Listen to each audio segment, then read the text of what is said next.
আজ আমি দ্বিতীয় বিশ্বযুদ্ধের সর্বকনিষ্ঠ যোদ্ধা কি সোলজার বয় কি এর বাস্তব জীবনের গল্পের উপর ভিত্তি করে তৈরি একটি চলচ্চিত্র ব্যাখ্যা করতে যাচ্ছি।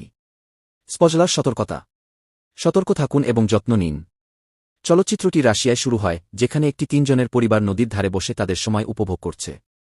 তাদের মধ্যে কনিষ্ঠ সের্গেই আলিওসকভ তার বড় ভাই এবং মায়ের কাছে একটি গাছের উপরে থাকার গল্প বলে, যখন হঠাৎ জার্মান যুদ্ধবিমান মাথার উপর দিয়ে উড়ে যায়। মা তার বাচ্চাদের দ্রুত ঝোপের মধ্যে লুকিয়ে পড়তে বলেন, কিন্তু 6 বছর বয়সী দাবি করে যে সে ভীত নয় এবং গুলতি দিয়ে বিমানটিকে আঘাত করে।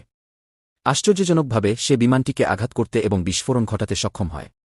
কিন্তু যখন সে চারপাশে তাকায়, তখন তার পরিবার আর নেই।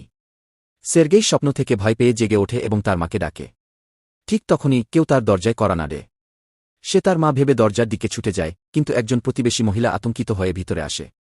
তিনি তাকে জীবিত রাখার জন্য ঈশ্বরকে ধন্যবাদ জানান এবং জানান যে তার মা এবং ভাই মারা গেছে। ছোট ছেলেটি সে কি বলছে তা বুঝতে পারে না এবং তার মায়ের জন্য অপেক্ষা করার জন্য বাড়িতে থাকতে চায়। মহিলাটি তাকে বলে যে জার্মানরা তাদের আক্রমণ করেছে এবং তার পালিয়ে যাওয়া উচিত। ঠিক তখনই কিছু সৈন্য তাদের বাড়ির কাছে আসে। মহিলাটি সের্গেইকে জানালা দিয়ে পালিয়ে যেতে বলে, কিন্তু সে যোগ দেওয়ার আগেই গুলিবিদ্ধ হয়ে মারা যায়। ছোট 6 বছর বয়সী এখন একা, কোনো পরিবার বা বন্ধু ছাড়াই। সের্গেই যখন বাড়ি থেকে পালিয়ে যায়, তখন সে তার পুরো পাড়াজ বলতে দেখে। সে বিথাই তার মাকে ডাকে এবং সেখান থেকে পালিয়ে যায়। কিছুক্ষণ দৌড়ানোর পর সে বনের মাঝখানে গিয়ে থামে। ছোট বাচ্চাটি তার মাকে আসতে এবং তাকে নিয়ে যেতে ডাকে, কারণ সে হারিয়ে গেছে। সেই রাতে সে জঙ্গলে থাকে। পরের দিন সকালে আমরা তাকে একটি নদী থেকে জল পান করতে দেখি, যখন শত্রুর সৈন্যরা তার দিকে এগিয়ে আসে। সের্গেই তারা বিপজ্জনক জেনে দ্রুত একটি গাছের শিকড়ের ভিতরে লুকিয়ে পড়ে। একটি সাপ কাছে এলে সে চমকে যায়, কিন্তু একটি কথাও বলে না বা পালিয়ে যায় না। সের্গেই সাপের চেয়ে সৈন্যদের বেশি ভয় পায়। সৈন্যরা নদীর ধারে খায় এবং চলে যায়, তারপরে সের্গেই তাদের অবশিষ্ট খাবার নিয়ে রাতে খায়। তবে দিনের শেষে ছোট ছেলেটি ক্লান্ত হয়ে পড়ে।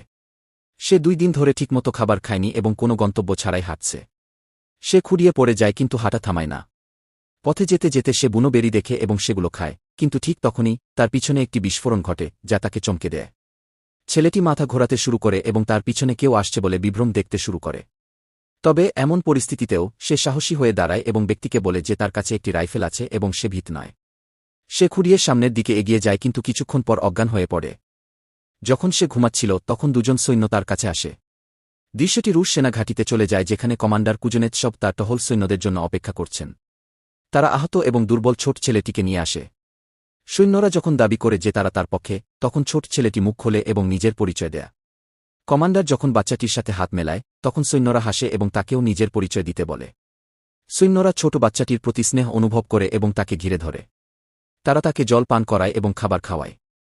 এমনকি অন্যথায় ঠান্ডা কমান্ডারও বাচ্চাটির যত্ন নেয়। কাটিয়া নামের একজন নার্স সের্গেইজের ক্ষতগুলোতে ব্যান্ডেজ করে এবং তার ব্যক্তিত্বে মুগ্ধ হয়। বাচ্চাটি তাকে তার ক্ষতগুলোতে একটি ট্যাঙ্ক আঁকতে বলে, কারণ সে বড় হয়ে একজন সৈনিক হতে চায়। এমনকি আহত সৈন্যরাও বাচ্চাটির সাথে কথা বলে এবং হালকা বোধ করে। সের্গেই কমান্ডারের বন্দুক এবং তার ব্যাজে মুগ্ধ হয়। কমান্ডারও ছোট ছেলেটির সমস্ত প্রশ্নের উত্তর দেন এবং গুলি বের করে তার সম্মানসূচক পিস্তল দিয়ে তাকে খেলতে দেন। সের্গেই তাকে তার পেটে আঁকা ট্যাঙ্কটি দেখায় এবং নিজে একজন সৈনিক হওয়ার গল্প বলে। ছেলেটি খুব দ্রুত সুস্থ হয়ে উঠছে। নার্স কাটিয়া কমান্ডারকে ছেলেটিকে ব্যাটালিয়নের সাথে থাকতে দিতে বলে, কিন্তু তিনি অসম্মতি জানান, দাবি করেন যে এটি নিরাপদ হবে না। তিনি সের্গেইকে একটি এতিমখানায় পাঠাতে চান। সৈন্যরা তাদের সমস্ত অবসর সময় সের্গেইয়ের সাথে কাটায়। সারাদিন অনেকেই তার সাথে দেখা করতে আসে। তারা দূর থেকে তাদের পরিবার দ্বারা পাঠানো খাবার নিয়ে আসে এবং এমনকি তাকে তাদের বাইনোকুলার দিয়ে খেলতে দেয়। একদিন একজন সৈন্য কমান্ডারকে ছেলেটিকে ব্যাটালিয়নের সাথে থাকতে দিতে বলার জন্য যায়। সৈন্যরা বাচ্চাটির সাথে ঘনিষ্ঠ সম্পর্ক গড়ে তুলেছে এবং তাকে তাদের নিজের সন্তানের মতো মনে করে। তার উপস্থিতি তাদের বুকের উপর থেকে যুদ্ধের বোঝা নামিয়ে দেয়। তবে কমান্ডার তার নিজের নিরাপত্তার জন্য ছেলেটিকে এতিমখানায় পাঠানোর বিষয়ে অন্ড। পরের দিন শত্রুরা আক্রমণ করে এবং অনেক সৈন্য আহত হয়। সের্গেইকে এতিমখানায় নিয়ে যাওয়ার জন্য একটি গাড়ি আসে। কমান্ডার বাচ্চাটিকে খবরটি জানায় এবং তাকে উপহার হিসেবে একটি কাঠের সম্মানসূচক পিস্তল দেয়। বিনিময়ে ছেলেটি তাকে জড়িয়ে ধরে, দাবি করে যে সে কমান্ডারের নিরাপত্তার জন্য ভীত। কমান্ডার তার আলিঙ্গনে গলে যান এবং তার মন পরিবর্তন করেন। তিনি সের্গেইকে তার ছেলে হিসেবে সৈন্যদের সাথে থাকতে বলেন। সেই রাতে সৈন্যরা ছোট ছেলেটির জন্য ছোট সৈনিকের পোশাক খুঁজতে থাকে। সের্গেই তাদের সাথে থাকায় তারা খুব খুশি হয়। কমান্ডার সের্গেইকে জাগিয়ে পোশাকগুলো দেন। সে সেগুলো পরে এবং চারপাশে দৌড়ায়, সত্যিকারের সৈনিকের মতো দেখতে লাগে। অন্যরা তাকে তাদের ছোট সৈনিক ছেলে বলে ডাকতে শুরু করে। বাচ্চাটি যখন চারপাশে দৌড়ায়, তখন জার্মানরা ব্যাটালিয়নের উপর বিমান হামলা চালা। সৈন্যরা দ্রুত সের্গেইকে একটি নিরাপদ স্থানে নিয়ে যায় এবং অন্যদের সাথে যুদ্ধ করে। আহত সৈন্যদের সংখ্যা দ্রুত বাড়তে থাকে। সের্গেই নিজেকে দরকারি প্রমাণ করতে চায়, তাই সে তৃষ্ণার্ত সৈন্যদের জল এনে দেয়। তাদের মধ্যে একজন তাকে তার পরিবারের পাঠানো একটি চিঠি পড়তে বলে, কারণ তার চোখে ব্যান্ডেজ বাঁধা। ছোট ছেলেটি সাহায্য করতে চায়, কিন্তু পড়তে জানে না। সে চিঠিটি নেয় এবং তাতে লেখা জিনিসগুলো বানিয়ে বলতে শুরু করে, দাবি করে যে সৈন্যের গরু নিরাপদে বাড়িতে আছে। যখন সৈন্যটি বলে যে তার কোনো গরু নেই, তখন অন্যরা তাকে গল্পটি চালিয়ে যেতে বলে এবং হাসে। সে একইভাবে অন্য সবার চিঠি পড়ে এবং তাদের উৎসাহিত করে। পরের দৃশ্যে আমরা কাটিয়া এবং কমান্ডারকে কথা বলতে দেখি। দুজনের মধ্যে আকর্ষণ আছে বলে মনে হয়, কিন্তু তারা তাদের অনুভূতি প্রকাশ করে না। পরে সের্গেই কমান্ডারকে বলে যে সে ব্যাটালিয়নের অর্ডালি পদে আছে এবং নিজেকে একজন হিসেবে পরিচয় দিতে শুরু করে। তবে ছেলেটি তখন আক্রমণের কারণে একজন সৈন্যের স্টেশন ধ্বংস হতে দেখে। কমান্ডার তাকে মৃত সৈন্যের প্রতি শ্রদ্ধা জানাতে টুপি খুলতে শেখান। পরের দিন সে কমান্ডারকে তাকে একটি মিশন দেওয়ার জন্য জোর করে এবং সৈন্যদের মধ্যে চিঠি বিতরণ করার কাজ পায়। সে দক্ষতার সাথে তার কাজ সম্পন্ন করে এবং এমনকি সৈন্যদের তার জন্য নাচায়। পরের দিন সের্গেই তার বাইনোকুলার নিয়ে ঘাঁটি থেকে একটু দূরে যায়। যখন সে এটি নিয়ে খেলছিল, তখন সে একটি খড়ের গাদার ভিতর থেকে কারো পা নড়তে দেখে। সে দ্রুত ব্যাটালিয়নে ফিরে যায় এবং সৈন্যদের তার আবিষ্কারের কথা বলে। সৈন্যরা সন্দেহপ্রবণ, তবুও তারা ছেলেটির সাথে যায়। যখন তারা খড়ের গাদাটির কাছে পৌঁছায়, তখন তারা নিচে লুকিয়ে থাকা দুজন জার্মান গুপ্তচরকে দেখে সতর্ক হয়ে যায়। গুপ্তচরদের গ্রেপ্তার করা হয় এবং ছেলেটির বুদ্ধিমত্তার জন্য প্রশংসা করা হয়। সেই রাতে কমান্ডার সের্গেইকে তার দত্তক নেওয়ার আইনি কাগজপত্র দেখান। সে এখন আনুষ্ঠানিকভাবে ছেলেটির বাবা।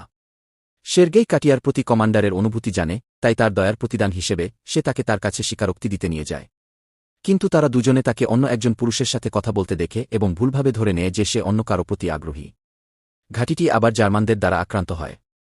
এবার সের্গেই সামনের সারির সৈন্যদের গোলাবারুদ সরবরাহ করে তার সমস্ত শক্তি দিয়ে সৈন্যদের সাহায্য করে, কিন্তু সেখানকার সৈন্যরা তাকে শেডে ফিরে যেতে বলে, কারণ বাইরে খুব বিপজ্জনক। যখন সে শেডে আসে, তখন সে কমান্ডার এবং অন্যদের আতঙ্কিত হতে দেখে, কারণ কর্নেলের সাথে ফোনের সংযোগ বিচ্ছিন্ন হয়ে গেছে। ভাঙা তারগুলো ঠিক করার জন্য একজন সৈন্যকে পাঠানো হয়। সের্গেই সৈন্যটিকে অনুসরণ করে এবং দেখে যে সে মারাত্মকভাবে আহত হয়েছে। সে মরতে থাকা সৈন্যটিকে জিজ্ঞাসা করে যে সে কিভাবে তারগুলো ঠিক করতে পারে এবং নিজেই তা করে। সংযোগ ফিরে আসে এবং আরও সৈন্য ডাকা হয়। 6 বছর বয়সী সবার জীবন বাঁচায়। পরে আমরা কমান্ডার এবং কাটিয়াকে নদীর ধারে কথা বলতে দেখি। কমান্ডার অবশেষে তার ভালোবাসা স্বীকার করে এবং তাকে সের্গেইজের মা হতে বলে। কাটিয়া খুব খুশি হয়, কিন্তু কিছু বলার আগেই একজন সৈন্য তাদের কাছে এসে কমান্ডারকে একটি চিঠি দেয়, বলে যে তাদের ঘাঁটি থেকে পাঠানো হয়েছে। পরের দিন সমস্ত সৈন্য সের্গেইয়ের সাথে তাদের নতুন ঘাঁটির দিকে রওনা হয়। তবে তাদের পথে তারা একটি মাইনক্ষেত্রের মুখোমুখি হয় যা তাদের কিছু যানবাহন উড়িয়ে দেয়। কমান্ডার আহত হন যখন দলের অর্ডালি, যার সাথে সের্গেইয়ের ঘনিষ্ঠতা ছিল, বিস্ফোরণে মারা যায়। সে কাঁদে এবং কমান্ডারকে জড়িয়ে ধরে। তারা আহতদের সাথে নিয়ে তাদের নতুন ঘাঁটির দিকে যাত্রা চালিয়ে যায়। যখন তারা অবশেষে অন্য ঘাঁটিতে পৌঁছায়, তখন তারা কমান্ডারের নেতা জেনারেলের সাথে দেখা করে। তিনিও ছেলেটির উচ্চাকাঙ্ক্ষায় মুগ্ধ হন এবং এত বুদ্ধিমান একটি সন্তান থাকার জন্য কমান্ডারকে অভিনন্দন জানান। পরের দিন তাদের বিভাগকে একটি গার্ডের ব্যানার দেওয়া হয় এবং ছেলেটিকেও। জেনারেল যখন তাকে তার ব্যাজ দেন, তখন সে তার দেশকে বাঁচানোর প্রতিশ্রুতি দেয়। এক রাতে তাদের ঘাঁটিটি মারাত্মকভাবে আক্রান্ত হয় এবং কমান্ডার ধ্বংসস্তূপের নিচে আটকে পড়েন। সের্গেই তার বাবার জন্য কাঁদে এবং তাকে বাঁচানোর চেষ্টা করে। সে অন্যান্য সৈন্যদের ডাকে, যারা অবশেষে কমান্ডারকে বের করে আনে। পরের দিন সের্গেই একজন আহত কমান্ডারের কাছে আসে। কমান্ডারকে বাঁচানোর চেষ্টা করার সময় তার হাত আহত হয়েছিল। ছেলেটি এখন দলের একটি অবিচ্ছেদ্য অংশ। তাদের ছাড়া তার কোনো পরিবার নেই এবং তারা যুদ্ধের যেখানেই যায়, সেও তাদের সাথে যায়। রেজিমেন্টটি অন্য একটি ঘাঁটিতে যাওয়ার সময় চলচ্চিত্রটি শেষ হয়। পটভূমিতে একটি কণ্ঠস্বর বর্ণনা করে যে সে স্টালিনগ্রাদের যুদ্ধেও অংশ নিয়েছিল এবং সৈন্যদের সাথে পোল্যান্ডে পৌঁছেছিল। তিনি বর্তমানে বিশ্বের সর্বকনিষ্ঠ সৈনিক হিসেবে পরিচিত এবং তার সাহসিকতার কিংবদন্তি গল্প এখন সারা বিশ্বে ছড়িয়ে পড়েছে। এই ধরনের আরও ভিডিওর জন্য সাবস্ক্রাইব করুন, বিজ্ঞপ্তি চালু করুন এবং চ্যানেলটিকে সাহায্য করার জন্য একটি লাইক দিন। দেখার জন্য ধন্যবাদ।